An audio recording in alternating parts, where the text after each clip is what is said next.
Good afternoon. It's my pleasure to introduce to you Laura Jean Grace.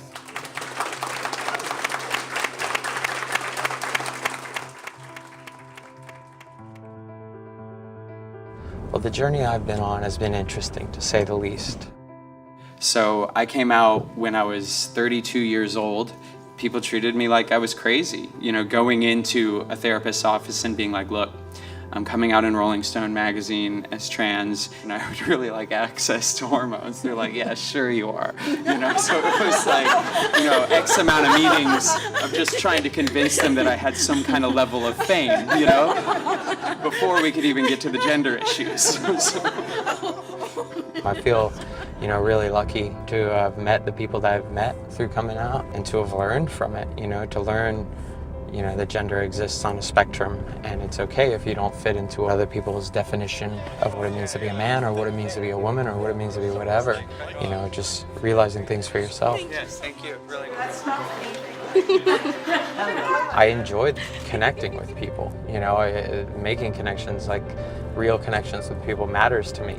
Punk rock's always taught me to kind of break down that barrier between, like artists and fans, to me it's just people. Wait, this way, there we go.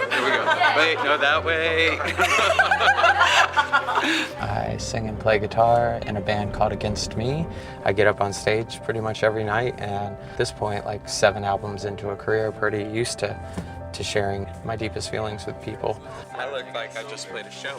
Since I came out, my fan base has been incredible. I knew that anyone at a show after that point was on the same page and supportive.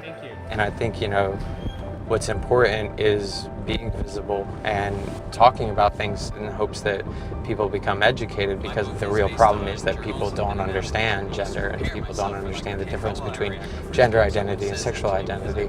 And if people did, things would be easier. Let's talk about the title, tranny, a loaded word. Yeah, a lot of my book is about internalized transphobia and self-hate, self-loathing, and depression. And that was a word that used to hold a lot of power over me. And I used to prepare myself for like, okay, how will I react the first time someone says that to me? Because I predicted that it would be someone saying it derogatorily.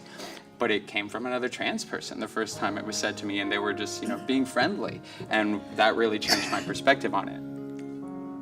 So this is my first book, and I've been an avid journaler for pretty much my entire life. So when I came out, I thought, the best step going forward was to reconcile with the past and read through the journals and make something out of it. In a lot of ways, it was really emotionally draining. I wrote every day, so like literally going back and rereading every day of your life, and a lot of the trauma, was slightly depressing.